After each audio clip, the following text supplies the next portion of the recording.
하나님 말씀 열왕기하 7장 9절에서 12절입니다. 문둥이가 서로 말하되 우리의 소유가 선지 못하도다. 오늘날은 아름다운 소식이 있는 날이오늘 우리가 잠잠하고 있도다. 만일 밝은 아침까지 기다리면 벌이 우리에게 미칠지니 이제 떠나 왕궁에 가서 고하자 하고 드디어 가서 성 문지기를 불러 고하여 가로되 우리가 아람진에 이르러 보니 거기 한 사람도 없고 사람의 소리도 없고 오직 말과 나귀만 매여 있고 장막들이 그대로 있더이다. 저가 문지기들을 부르며 저희가 왕궁에 있는 자에게 고하니 왕이 밤에 일어나 그 신복들에게 이르되 아람 사람이 우리에게 행한 것을 내가 너희에게 알게 하노니 저희가 우리의 줄인 것을 아는 고로 그 진을 떠나서 들에 매복하고 스스로 이르기를 저희들이 성에서 나오거든 우리가 사로잡고 성에 들어가겠다 한 것이니라. 아멘. 우리가 잘 알다시피 게하시는 아람 군대 장관 나아만의 은과 옷을 훔쳐 그의 문둥병이 옮는 심판을 받게 됩니다. 게하시가 거짓말로 은과 옷을 훔친 사건 속에서 단순히 물질에 대한 욕심만이 아니라 자기 나름대로의 신앙과 확신을 가지고 있었지만 그것이 문둥병이 걸리는 죄가 되었습니다.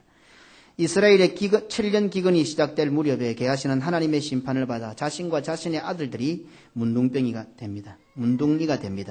그것도 눈과 같이 하얗게 되는 거의 말기 문둥병자가 되었습니다.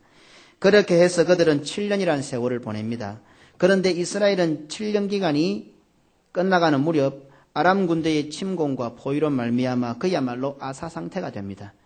아줌마들이 언혼하여 자신의 아들들을 돌아가면서 삶아 먹고 있는 실정이니 오죽하겠습니까? 이 장면에서도 성경은 매우 의미 있는 기록을 우리들에게 남기고 있습니다.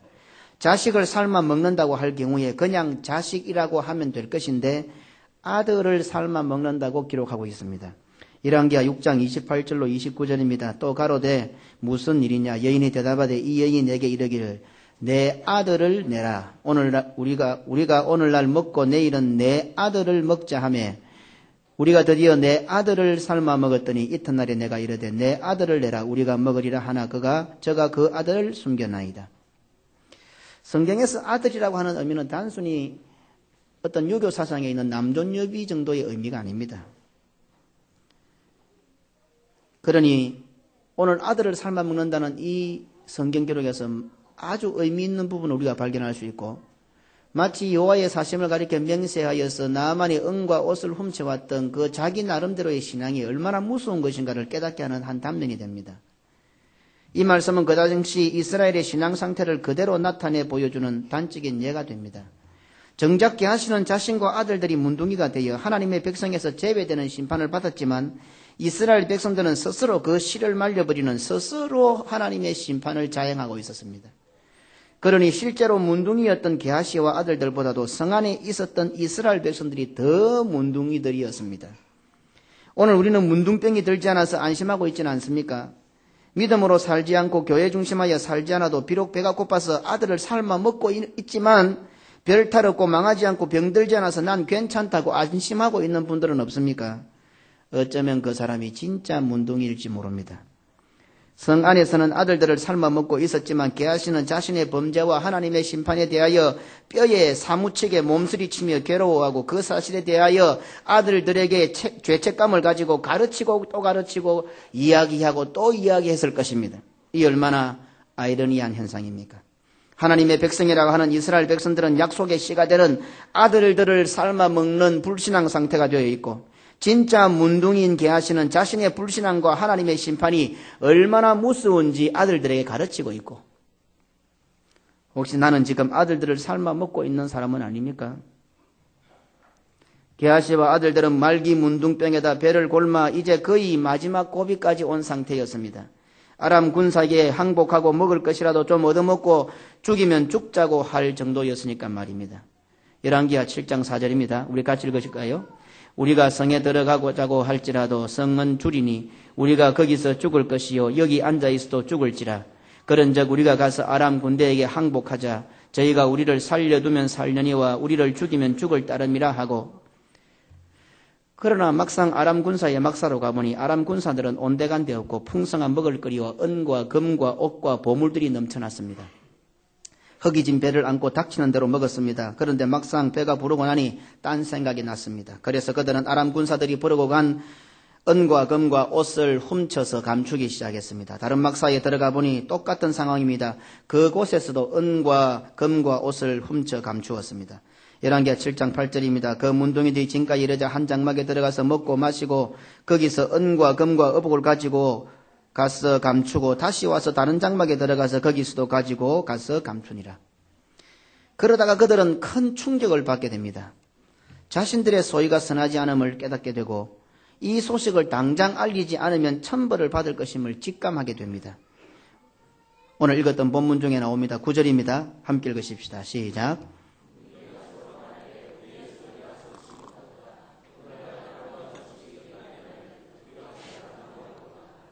만일 밝은 아침까지 기다리면 벌 우리에게 미칠지니 이제 떠나 왕궁에 가서 고하자 하고, 성한 몸으로 살다가 문둥이가 되었으니 그것도 말기 문둥병자로 살고 있으니 이미 천벌 받은 것이 아닙니까?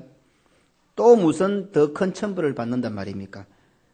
그러니 이들이 이러한 깨달음을 갖게 된 것이 바로 전적인 하나님의 은혜라는 말입니다. 앞에서 잠시 살펴본 것처럼 게하시와 그 자식들이 문둥이가 아니라 성 안에 있는 이스라엘 백성들이 진짜 문둥이였다는 사실이 여기서 밝혀지고 있습니다. 자신들은 성한 몸으로 살고 있었습니다. 혹 게하시는 죄를 지었다 하십시다. 그 아들들이 무슨 죄입니까? 아버지가 죄를 지은 것 때문에 아들 때까지 문둥이가 되어버렸습니다. 그러니 이미 천벌 받고 있지 않습니까? 이거보다 더 큰 천벌이 어디 있습니까? 그럼에도 불구하고 이들은 그 물건을 훔치다가 갑자기 이 소식을 알리지 않으면, 지금 당장 알리지 않으면 천벌이 임할 것 같다는 느낌을 받게 됩니다. 또 하나 보십시오. 서두에 7장 9절 서두에 보면 문둥이가 서로 말하되, 같이 이야기한 겁니다. 한 사람이 그렇게 말한 것이 아니라 문둥이가 서로 말했습니다. 다 그렇게 느꼈다는 겁니다. 7년의 세월, 문둥이로 서럽게 살아가는 7년 세월 동안 게하시와 게하시의 자녀들은 하나님의 심판에 대하여 뼈에 사무치도록 이야기하고 또 이야기하고 듣고 또 들었던 것입니다. 그러니 배가 고파 눈이 돌아버린 상태에서는 먹는다고 정신을 못 차렸고 눈앞에 펼쳐진 노다지 검은 보화에 미쳐버렸지만 조금 숨 고르기를 한 후에 뼈에 사무쳤던 바로 그 하나님이 기억났던 것입니다. 오늘 우리 믿음의 부모들이 자녀들에게 말씀을 들려주고 예배의 자리에 앉히고 계속해서 끊임없이 가정예배를 드리며 신앙교육을 해야 되는 이유가 여기에 있습니다.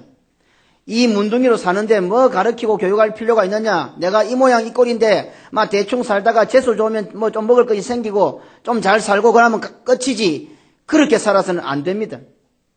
틀림없이 게하시는 자신의 죄 때문에 아들들이 문둥이가 된 것을 후회하고 뉘우치면서 수도 없이 가르쳤기 때문에 이런 상황에서 너나 할 것 없이 모두가 다 서로 말하게 된 겁니다. 서로 신앙 고백이 터져 나온 겁니다. 한 사람만 그런 것이 아니라 아들들도 그것을 훔치다가 이러면 천벌을 받겠다. 신명기 6장 6절로 9절입니다. 우리 한 절씩 교독해 보십시다. 오늘날 내가 내게 명하는 이 말씀을 너는 마음에 새기고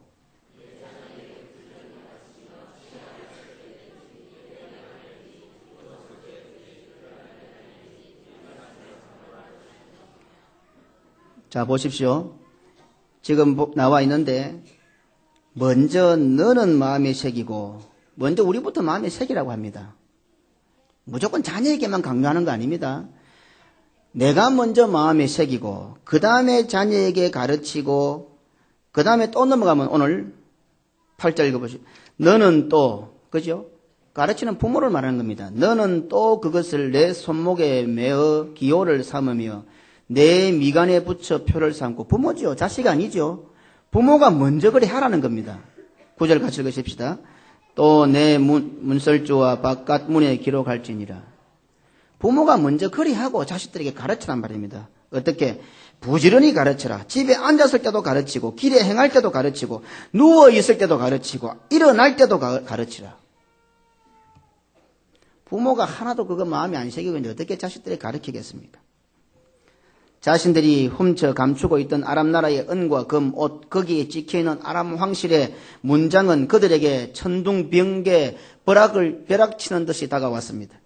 그들이 질질 다리를 끌면서 아람 군사의 막사로 갈 때 그 질질 끌리는 발자국 소리, 인기척을 아람 군사들의 귀에는 연합군의 소리로 들리게 하셨던 하나님, 그 하나님께서 이들이 아람의 은과 금과 의복을 보는 순간에 하나님의 심판, 하나님의 음성이 들리게 하셨던 것입니다.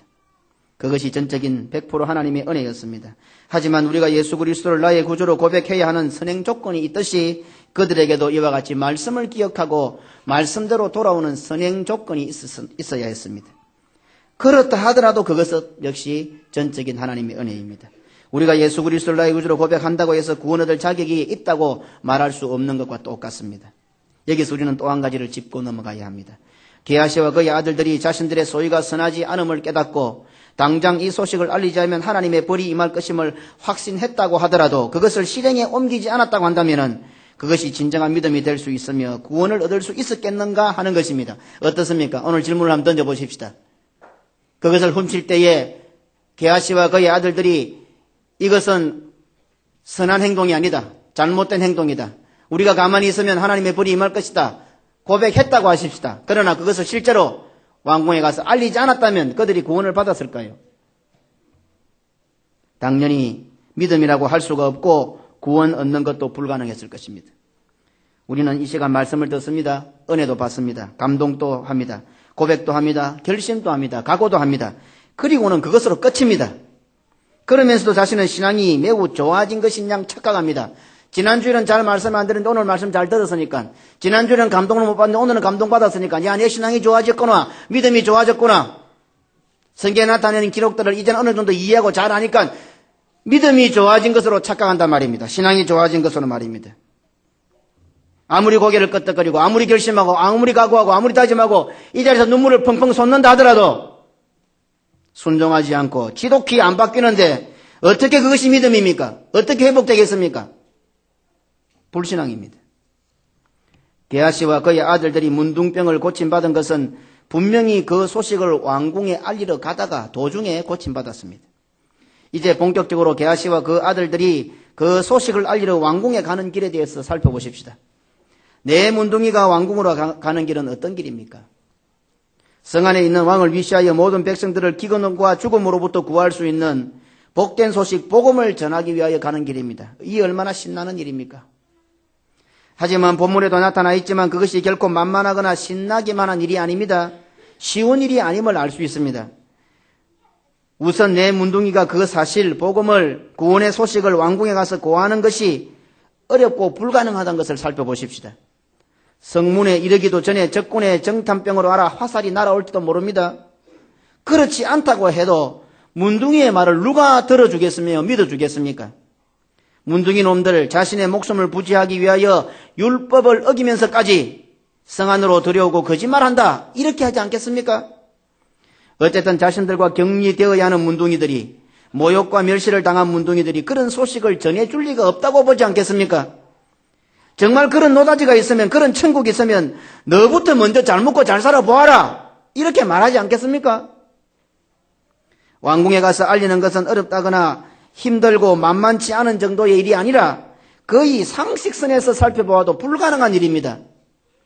알린다 해도 믿어줄 가능성이 없단 말입니다. 내가 그 소식을 알리러 가는 것도 불가능하고 가서 알렸다 하더라도 들어줄 사람도 없습니다. 우리는 지난주일 왕궁으로 가는 길에 문둥병이 고침받았다는 것을 누가복음 17장에서 예수님께서 문둥이들을 고친 사건으로 확인해 보았습니다. 마찬가지로 내 문둥이들이 왕궁으로 가서 직접 알리는 것이 얼마나 어려운지 예수님께서 하신 사역을 통해서 한 가지 살펴보십시다.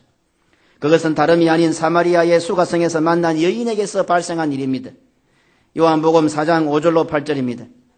사마리아에 있는 수가라 하는 동네에 이르시니 야곱이 그 아들 요셉에게 준 땅이 가깝고 거기 또 야곱의 우물이 있더라. 예수께서 행로에 권하여 우물 곁에 앉으시니 때가 제6시쯤 되었더라. 사마리아 여자 하나가 물을 길러 왔음에 예수께서 물을 좀 달라 하시니 이는 제자들이 먹을 것을 사러 동네에 들어갔음이러라.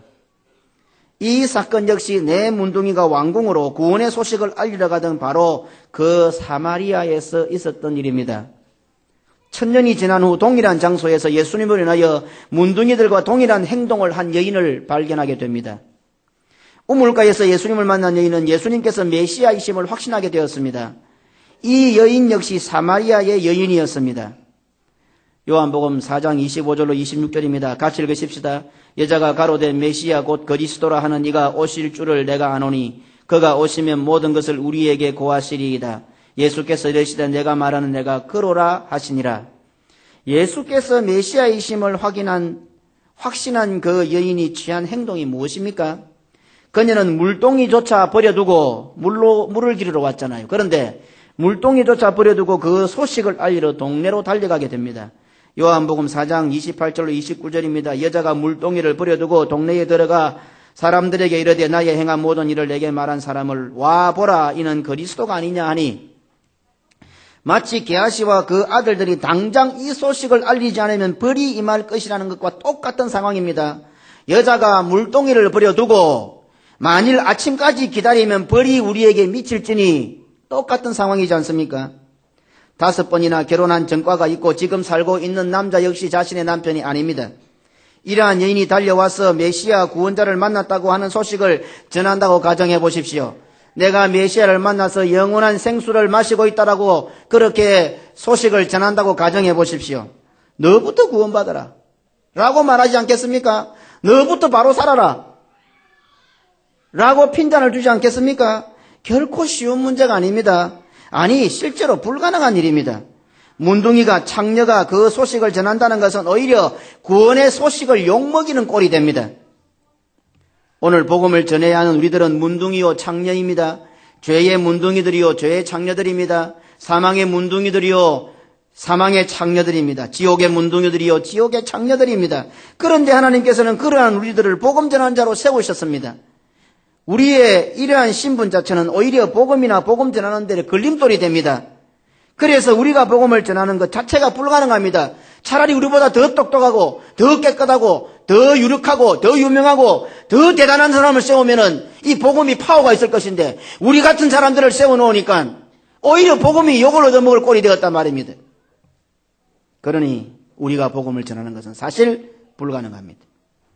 또 다른 한편으로는 그 놀라운 복된 소식을 듣게 될 그들은 우리를 핍박했고 모욕했고 무시했고 죽이려 했던 원수와 같은 자들입니다. 그래서 솔직히 우리도 요나처럼 원수의 나라 니느웨가 하나님의 말씀을 듣고 회개하여 하나님의 심판을 면하는 것이 별로 탐탁하지 않습니다. 오늘 세상 사람들 보십시오. 저들이 교회에 해준 게 뭐가 있습니까? 도대체 교회가 저들에게 해줘야 할 이유는 또 뭐가 있습니까? 저들은 오만 가지 잘못을 다 하면서도 오늘 우리는 교회는 조그마한 무슨 문제가 있으면 난리를 떨고 법석을 떱니다. 도대체 교회가 그들에게 해줘야 할 이유가 뭐가 있습니까? 그들이 왜 우리에게 요구를 합니까? 그런데 우리는 왜 해야 합니까 또? 여기에 우리의 딜레마가 있다는 겁니다. 그래서 우리도 요나처럼 니느웨로 가기로 싶고 다시스로 도망가고 싶을 뿐인 것입니다. 그러니 우리의 신분도 복음 전하는 데는 부적합하고 복음을 들어야 하는 대상 역시 탐탁지 않습니다.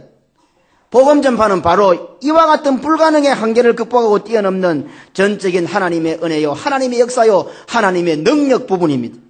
이 자리에 앉아있는 우리 모든 성도들이 교회로부터 받은 직분과 사명이 어떤 것인가를 분명히 깨닫게 하는 장면이란 말입니다. 우리가 자격이 있어서 자격이 되어서 직분과 사명을 맡았고 우리 교회가 자격이 되어서 세계를 교구하여 복음 전합니까? 나와 나의 삶이 부끄러워서 주의 일, 교회 일 하는데 핑계대고 뒤로 빠지고 안 하고 있는 성도들 없습니까? 그렇게 따지면 아예 구원받을 자격도 없고 이 자리에 앉을 자격도 없습니다. 아예 자격을 따진다면 말입니다. 우리 주 예수 그리스도께서는 문둥이도 아니십니다. 우리 주 예수 그리스도께서는 창녀도 아니십니다. 세상 역사에 오직 단 한 분, 한 점의 오점도 없는 영육이 깨끗하시고 온전하신 분이십니다. 그런데 그분은 회복 불가능한 문둥이요 창녀들인 우리를 대신하여 친히 문둥이가 되어주셨고 친히 창녀가 되어주셨습니다. 그런데 바로 그분은 처음부터 끝까지 모욕과 멸시와 배척을 당하셨습니다. 결국에는 사랑하시던 제자들조차 그를 떠나갔고 배신하고 저주하며 모른다고 맹세까지 했습니다. 오직 하나 우리의 구원을 위하여 달려가셨던 그분을 세상 사람들도 아닌 우리들이 십자가에 매달아 죽여버렸습니다. 예수님께서 걸어가신 그 걸음은 구원을 이루기 위하여 걸어가신 피 맺힌 발자국이었습니다. 내 문둥이들이 게하시와 아들들이 구원의 소식을 알리러 가던 도중에 문둥병이 고침을 받은 것처럼 예수님께서 십자가의 걸음을 걸어가심으로 우리 모두가 영육간의 문둥병이 고침을 받았습니다.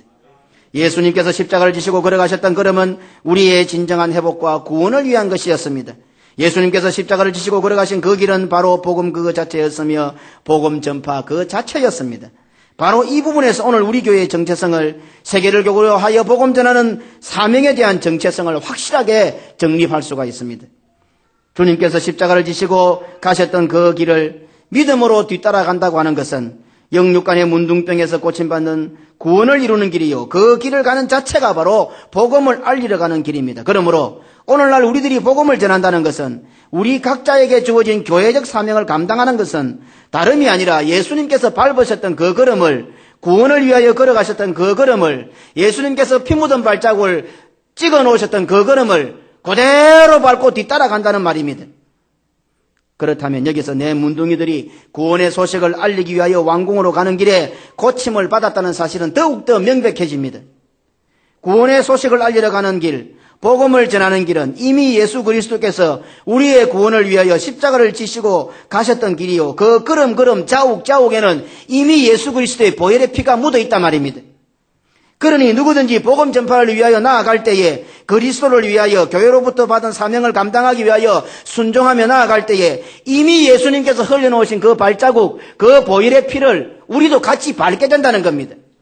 그러니 복음 전파를 위하여 산다는 것은, 교회로부터 받은 사명에 순종한다는 것은 세상의 신발을 벗고 그리스도의 보혈에 접촉하여 영육간의 문둥병이 고침받아 회복되고 하나님을 볼 수 있는 의로운 자가 된다는 뜻입니다.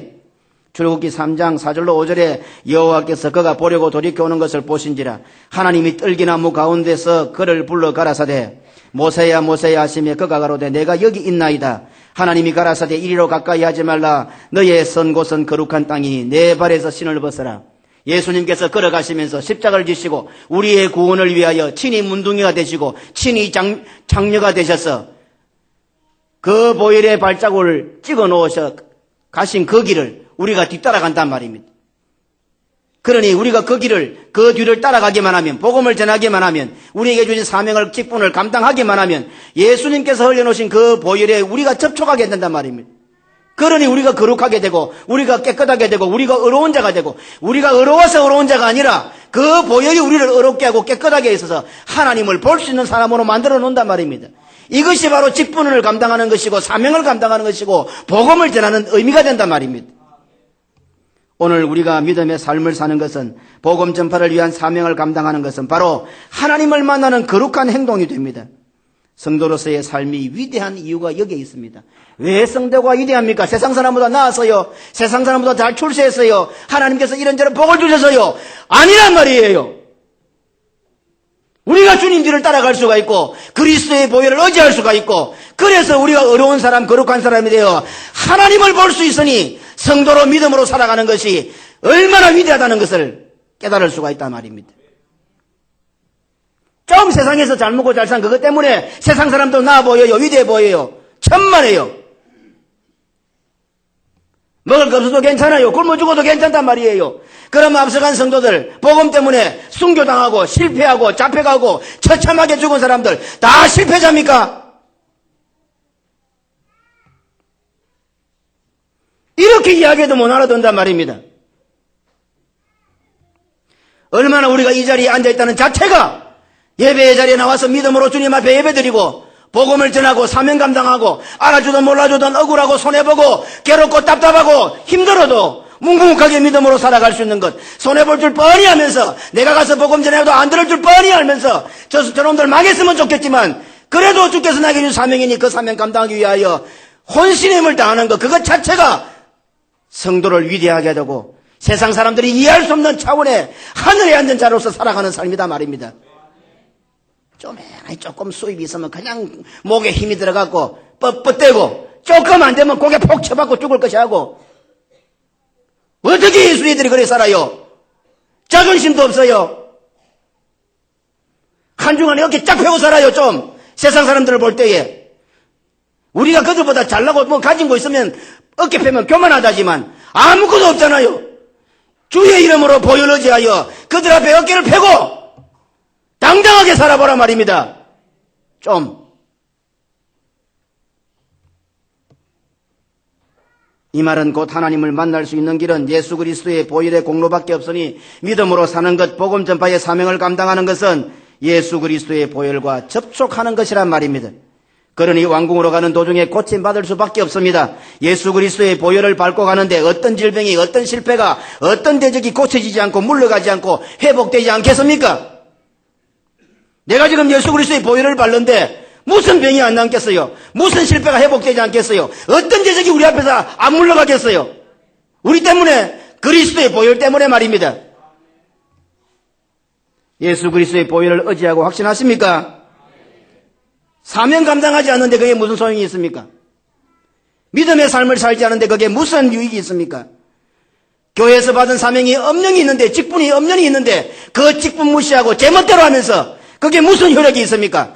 아무 효력 없어요. 안 나아요. 그 사람은 평생 가도 문둥병으로 살아요. 내 문둥이가 자신들의 소위가 선하지 않았음을 알았고 당장 구원의 소식을 알리지 않으면 천벌을 받을 것을 알았다 하더라도 실제로 전하지 않았다면 고침받고 회복되었겠습니까? 안 될 줄 우리도 다 알잖아요. 왜 우리는 이 자리에서 말씀을 들어도 고개를 끄덕거리고 감동받고 말씀 있게 들어오는데도 가만히 앉아있어요. 나가서 전하지 않고 소식을 알리러 가지 않고 순종하지 않고. 그게 무슨 소용이 있고 그게 무슨 유익이 있고 그게 무슨 효력이 발생하겠습니까?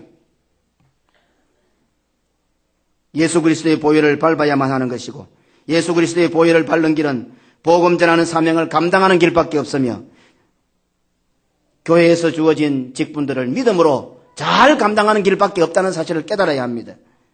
복음을 전한다는 것은, 사명을 감당한다는 것은 마치 그것이 우리에게 주어져 있는 책임 같고 의무 같고 그래서 많은 부담을 주는 것 같이 느껴집니다.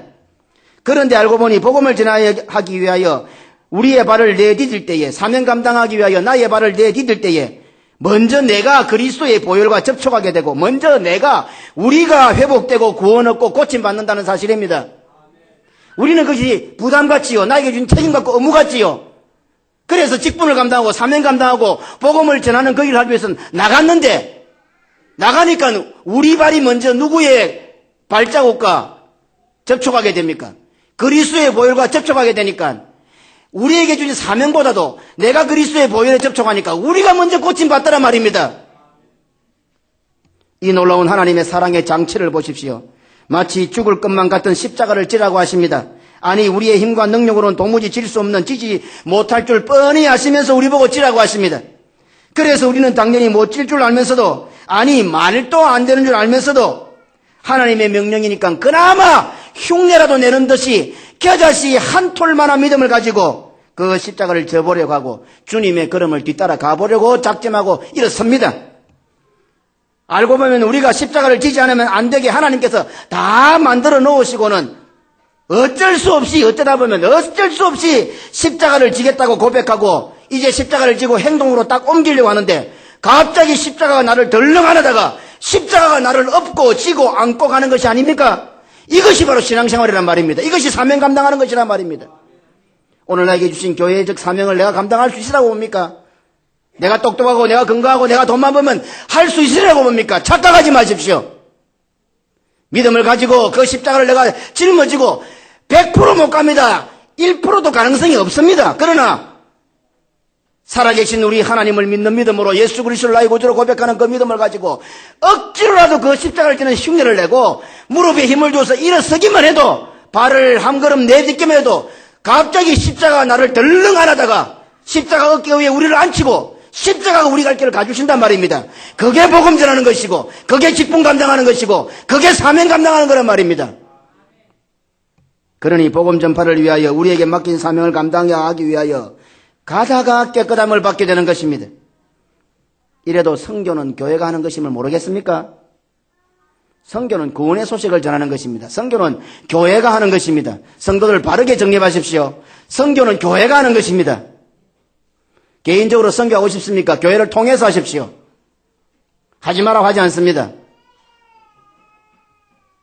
사명에 대해서, 직분에 대해서 이래도 함부로 평가하고 함부로 말할 것입니까? 사명을 주신 분은 누굽니까? 직분을 주신 분은 누굽니까? 하나님이시지 않습니까? 그게 세상의 계급입니까?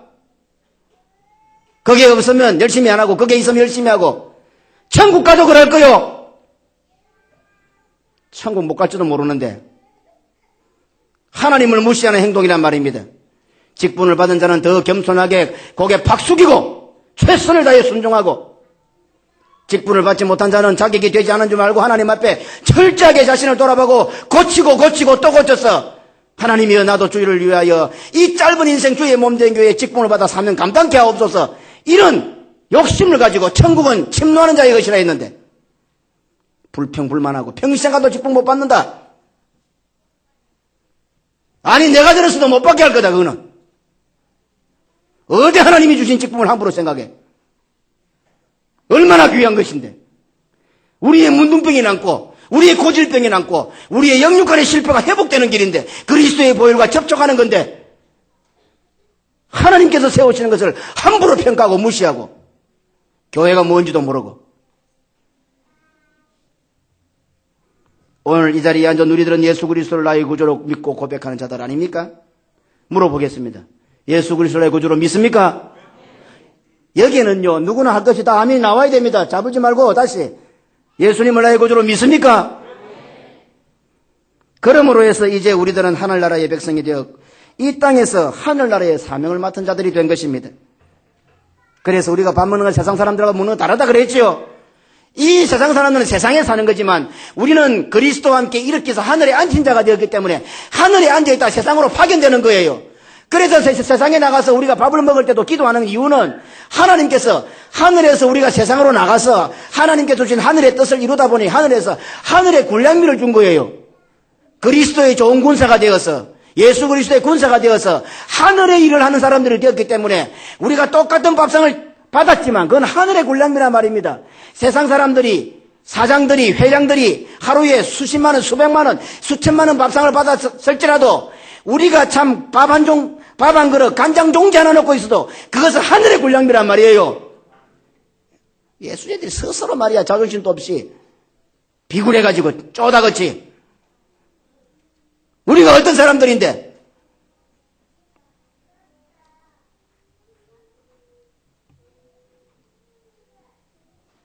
하늘의 사명을 맡았다는 것을 쉽게 표현하면 구원 역사요 복음 전파입니다.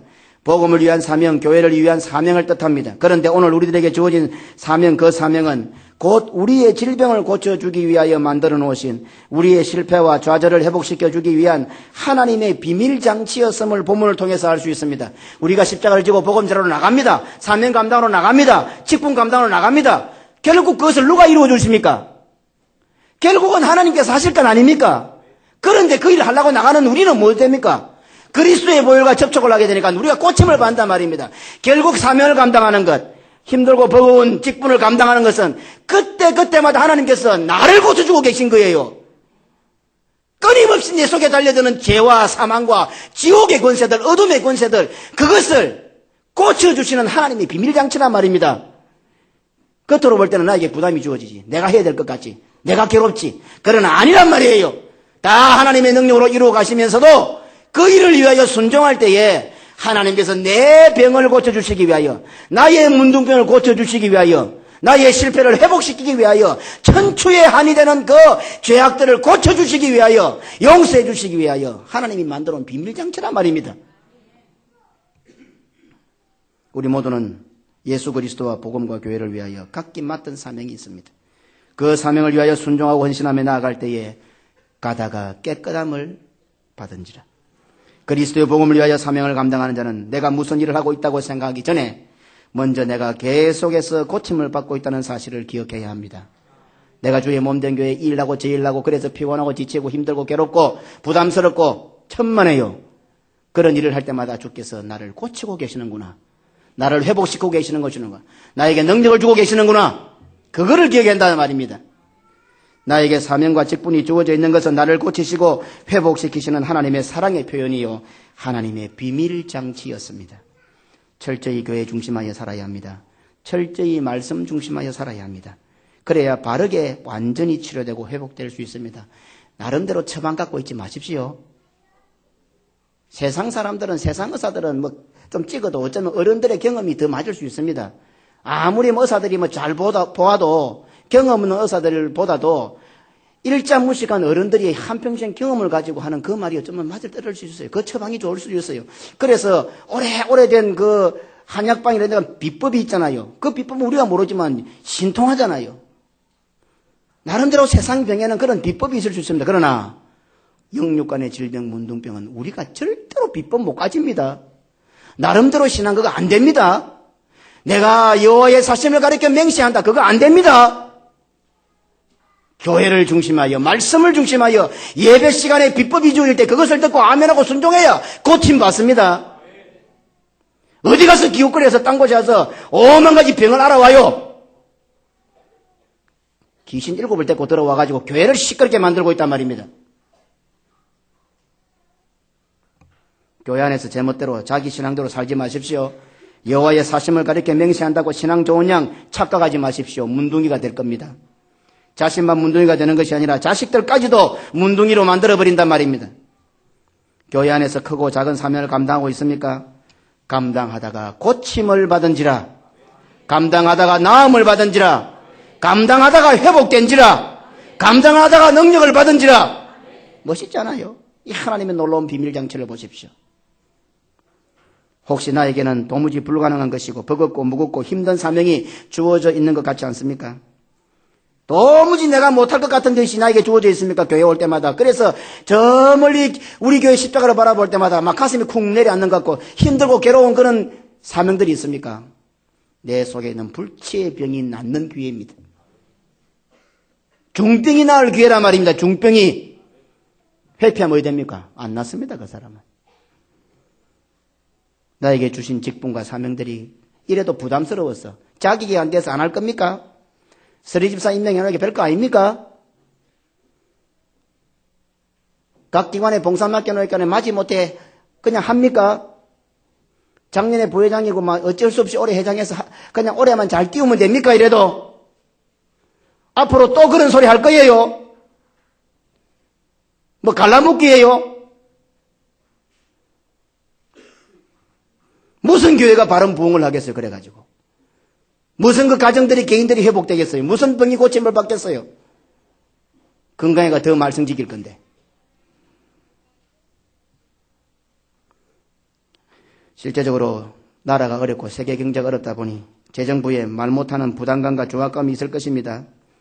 재정부뿐 아니라 각 사역국의 국장을 위시해서 실무자들도 역시 그럴 것입니다. 우리에게 이제 이런 포스터 걸고 오는 우리 현주가 거의 뭐 교회 거니까네. 이 짜투리 가지고 남은 것 가지고 그냥 뭐 이 물감비만 받고 이렇게 지금 갖다 겁니다. 바르게 막 다 청구하면은 뭐 돈이 너무 엄청나서 안 돼요. 한 달에 기껏해야 5만 원, 2만 원 하나 가지고 뭐 한 달 동안 이렇게 갖다 겁니다. 그러면서 또 청구를 못 하겠대요. 교회 재정이 어려울 줄 알고. 그 여자 청년 하나가 말입니다. 그 부담감과 중압감은 나의 질병을, 나의 문둥병을 고쳐주는 영양제요, 항암제요, 비방이라는 사실을 기억하시길 바랍니다. 하나님이 내 속에 있는 중병을 고쳐주시기 위한 하나님의 비밀장치란 말입니다. 참 재밌는 것은요, 중학생, 혹 초등학생한테도 제가 물어봅니다. 혹시 평일날 애들이 교회 놀러 오면은 붙잡고 제가 묻습니다. 네 꿈이 뭐고? 이래 묻습니다. 참 재밌는 대답이 나옵니다. 다른 대답이 안 나와요. 돈 많이 벌었어. 목사님 그 꿈, 목회 비전, 선교 비전, 그 꿈들 그거 이룰 수 있도록 해드리는 게 자기 꿈이래요. 그거 참 신기하죠. 그거요. 지도 얼마나 하고 싶은 게 많을까요? 그런데요, 중고등학생들이 그렇게 대답을 해요. 뭐 청년대학부는 벌써 뭐 그런 이야기 뻔하게 뭐 후렴처럼 나오고, 아니 초등학생 보고도 물어보니까 그 대답을 해요. 저거들이 저거 커가지고 돈 벌면 내줄 거 없는데. 저거 클 때까지 내가 도와주면 내가 도와주지 저거 내 뭘 도와주겠노? 그런데 그 아들 꿈이 그렇단 말입니다. 오늘 어른들 아들 만나보면 존경합니다. 인사하십시오. 전부 다. 어른들보다 훨씬 낫습니다. 안 부끄럽습니까? 저것들이 못할 줄 뻔히 알면서도 또 저것들이 한데도 저 없잖아요. 안 그래요? 초등학생 아주 커가지고 한 30년 후에 있으면 저 있겠습니까? 그때 뭐 갖다 줘도 제가 무슨 일을 하겠습니까? 옳게 지금도 부들부들 떨리는 다리 갖고 있는 사람이 그때 가서 옳게 서기는 하겠습니까? 그래도 보십시오. 오늘 우리 성도들 전부 다 마치고 나갈 때 우리 저 중학교, 고등학교 밑으로 아들 보면 전부 다 존경합니다. 인사 꼭거리 하십시오. 부끄러움을 느끼시기란 말입니다. 구원의 소식을 전하는 것에는 먼저 우리 자체적으로 많은 문제와 난관이 있습니다. 우리는 문둥이고 창녀이기 때문에 그렇습니다. 우리 같은 것들이 복음을 전하면 오히려 복음에 마이너스가 될 것 같습니다. 거기다가 외부적인 다른 갈등과 난제도 있습니다. 우리가 복음을 전해야 하는 곳은 어디입니까? 성 안에 있는 사람들은 우리가 문둥병이 들었다고 멸시하며 거들떠 보지도 않던 사람들입니다. 우리를 사람 취급도 안 해주었습니다. 세상 사람들이 우리를 좋게 보는 사람들이 있었을까? 뭐 교회가 뭐 좀 한다면 난리를 지기잖아요. 옆 동네에서 원정 와서 난리를 지기잖아. 도대체 왜 그런지를 모르겠어요. 우리 교회 주차장이 우리 교회 겁니다. 이거 집 9채를 뭉개가지고 만들어 놓았는데 동네 사람들 지금 때로 주차장 중간으로 지나다닙니다. 너무 집 안방 지나가는 건 똑같단 말입니다. 그래도 부끄러운지도 몰라요. 떳떳해요. 뭐 좀 걸리면 왜 걸린다고. 아니 교회 주차장에 자기들 차 대놓고 우리 성도를 차 대놨다고 맥살 잡고 왜 안 빼주냐고 이제다고 있어요. 참 이해 못할 게 많아요. 진짜 하는 짓을 보면 막 진짜 다 막아버리고 막 하나도 해주고 싶지 마음이 없어요. 뒤에 적군이 몰려오는데 성문을 굳게 구려 잠그고 우리가 죽든지 말든지 신경도 쓰지 않았습니다. 그러니 알려줄 이유가 전혀 없습니다. 복음 전파의 사명, 우리가 감당해야 할 직분, 예수쟁이는 바로 이와 같은 것입니다. 오늘 우리가 교회에서 맡은 각종 사명들 역시 이와 같은 것임을 잊지 말아야 합니다. 그래서 교회 와서 너무 속보이는 행동하지 마십시오. 너무 속보이는 행동하지 말라고요. 그거는 스스로 자기를 비하시키는 겁니다. 우리가 다 하나님 앞에 사는 사람들이니 누가 보든 안 보든 너무 밉상스럽게 속보이게 살지 말란 말입니다. 합리적이고 타당하고 이해가 되어야 순종합니까? 내 마음에 맞아야 순종합니까? 복음 전파가 무엇인지조차 모르는 태도입니다. 사명이 무엇인지, 직분이 무엇인지, 교회가 무엇인지를 모르는 사람입니다. 그 사람은요. 세상은 어떻습니까? 억울하면 출세하라고 하지 않습니까? 그러니 이제 보기 좋게 억울함을 보상받을 때가 왔습니다. 통쾌하게 날 괴롭힌 자들에게 안갚음할 절호의 기회가 왔단 말입니다. 그런데 이 출세를, 이 호기를 오히려 주님께서는 그들을 위하여 헌신하고 희생하라고 하십니다. 이것이 바로 우리의 사명이요. 이것이 우리의 직분이요. 이것이 교회요. 이것이 복음 전파라는 말입니다. 창세기 45장 4절로 5절입니다. 같이 읽으십시다. 요셉이 형들에게 이르되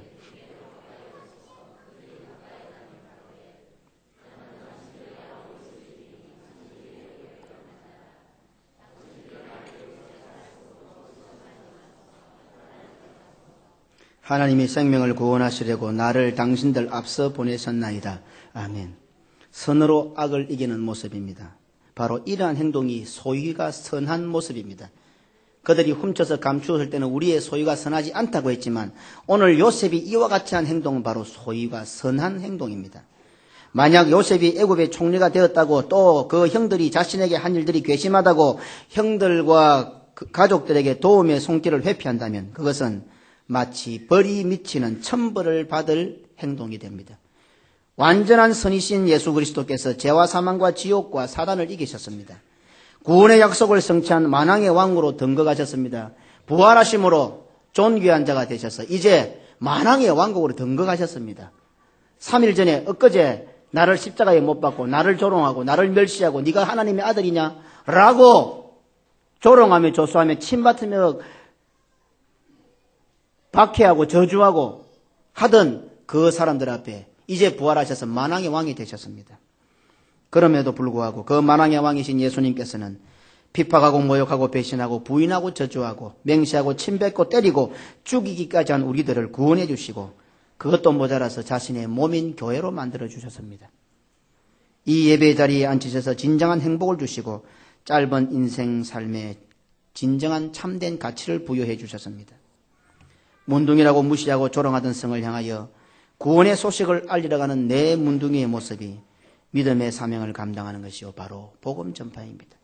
시기 질투하여 죽이려 했고 종으로 팔았지만 그 모든 과정이 다 하나님의 섭리였으며 원수인 형들과 그들의 가족을 구원해 주는 것이 믿음의 사명을 감당하는 것이요 복음 전파입니다. 예수 그리스도를 십자가에 못 박았지만 예수 그리스도께서는 우리에게 영원한 구원을 허락하셨습니다. 바로 이 사실이 복음이요 이 사실이 복음 전파입니다. 이와 같은 진정한 승리, 진정한 통쾌함을 누리는 것이 바로 복음 전파요 사명 감당하는 것이요 이런 통쾌함을 가지고 살아가는 자들이 바로 예수쟁이들입니다. 이래도 로또 걸리고 이래도 뭐가 잘 돼가 대박이 터져가지고 그 통쾌함을 누리려 합니까? 그거는 세상 사람들이 누리는 통쾌함이고요. 오늘 우리들이 누리는 통쾌함은 차원이 다릅니다.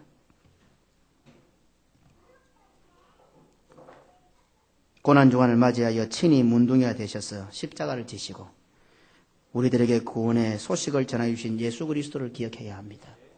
그리고 특별히 한 주간 특별 새벽 기도를 하면서 우리 모두가 다 주님이 이미 어떠한 어두움에서도 다 밝히 보이는 그리스도의 보혈로 찍어놓은 그 발걸음을 우리 한번 뒤따라 가보십시다. 우리의 사명을 감당하고 우리의 직분을 감당하고 우리에게 주어진 선교의 사명 감당하는 것 부담스럽습니까? 이 어려운 시국에 일하려니까 힘듭니까? 우리에게는 부담 갖고 책임과 의무 같지만 그 일을 위하여 주님이 밟아놓으셨던 발자국을 탁 밟을 때에 그 보혈의 피가 우리를 깨끗게 하시고 우리를 치유하시고 우리를 회복하시고 우리에게 능력을 주시고 우리를 힘있고 강하고 담대케 하시고 그리스도의 좋은 군사로 만드시고 하나님의 뜻을 이룰 수 있는 능력 있는 자들로 만들어 주신단 말입니다. 예수 그리스도의 십자가를 바라보며 우리와 세상을 깨끗게 하는 복음 전파의 사명을 교회의 사명을 우리 각자가 한 사람도 예외 없이 모두가 다 교회에 주어진 사명이 없는 사람은 한 사람도 없습니다. 어린아이조차도 교회에 주어진 사명이 다 있습니다. 그 사명을 죽기까지 감당하겠노라고. 우리가 볼 때는 죽기까지만 주님 입장에서는 어떻습니까? 우리가 죽을 때까지 주님께서는 우리를 고쳐주신단 말입니다. 우리를 회복시키신단 말입니다. 믿음으로 붙들어 주신단 말입니다. 능력 가운데 붙잡아 주신단 말입니다. 그런데 우리가 볼 때는 무엇입니까? 죽기까지 사명 감당하는 것이 됩니다. 이것이 하나님의 놀라운 비밀, 사랑의 장치가 여기에 걸려 있는 것입니다. 나에게 주어진 복음의 사명, 교회에서 주신 나의 직분 사명, 죽을 때까지 감당하겠노라고 다짐하는 하나님의 백성은 아멘 하십시오. 하나님 아버지 감사합니다. 우리는 잘 몰랐습니다. 나 하나 먹고 사는 것도 너무 힘들고 빠듯했어. 나에게 준 직분과 사명들이 너무도 힘들고 아니 불가능했어. 그것을 바라볼 때에 낙심이 되고 또 괴로움이 되고 부담이 된 것이 사실입니다. 그러나 오늘 말씀을 통해서 우리에게 주신 것을 또 살펴보게 됩니다. 하나님, 그것이 바로 나의 병을 고치기 위함이었습니까? 고칠 수 없는 나의 고질병, 중병을 고치기 위하여 그와 같은 방법을 우리에게 주셨습니까? 하나님의 사랑의 장치를 우리는 너무도 곡해했습니다. 용서하여 주시옵소서. 우리가 사명을 지고 나아갈 때에 그리스도의 보혈을 밟게 되는 것이고 그 그리스도의 보혈이 나를 어렵게 하시고 영육간 깨끗게 하시는 그 하나님의 사랑의 장치를 우리가 오해하고 곡해했습니다. 그래서 원망하고 불평했습니다. 그래서 두려움에 떨었습니다. 하나님 아버지 용서하여 주옵소서. 우리가 이 자리에 앉아있는 것 그 하나님의 놀라운 은혜임에도 불구하고 1000만 가지 은혜를 받아놓고 한두 가지 때문에 쩔쩔매는 우리들의 모습을 돌아보게 됩니다. 하나님 용서하여 주옵소서. 에서처럼 팥죽 한 그릇에 이 아름다운 우리의 신분을 명분을 다 팔아버리고 우리의 자존심까지 다 내팽개치고 살았던 우리의 모습을 용서하여 주시옵소서. 하나님 이제 세상 사람들과 비교한 것이 아니라 하나님께서 나에게 회복시켜 주신 그 신분을 가지고 이 땅을 하나님의 뜻을 이루는 우리의 필드로 삼고 그래서 가슴을 활짝 펴고 믿음으로 담대하게 우리에게 주신 사명 잘 감당하는 믿음의 성도들이 될 수 있도록 은혜를 더하시고 죽을 때까지 주 앞에 서는 그날까지 이 직분, 이 사명, 복음 전파의 사명 믿음으로 잘 감당하는 그래서 언제나 주께서 고쳐주시고 회복해 하시는 은혜를 받아 누리고 정말 살만 나는 그리스도인으로 살아가는 그런 성도들이 다 되게 역사하여 주옵소서. 구주 예수님 이름으로 기도드리옵나이다. 아멘. 우리 주 예수 그리스도의 은혜와 아버지 하나님의 무한하신 사랑과 성령의 교통 위로 축복 인도하심이 오늘 나에게 주신 사명이 오늘 나에게 주어진 직분이, 오늘 우리에게 주어진 복음의 사명이 나의 병을 고치기 위한 우리 하나님의 사랑의 비밀장치였음을 깨닫고 믿음으로 도무지 질 수 없는 그 십자가이지만 겨자씨 하늘 같은 믿음을 가지고서라도 그 십자가를 짊어지고 사명 감당하기 위하여 나아갈 때에 영육간의 문둥병을 고침받을 줄 확신하고 죽을 때까지 계속하여 주의 능력에 사로잡히고 주의 사명 잘 감당하기로 작정하는 우리 모든 성도들 머리 위에 영원토록 함께 있을지어다. 아멘.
우리의 구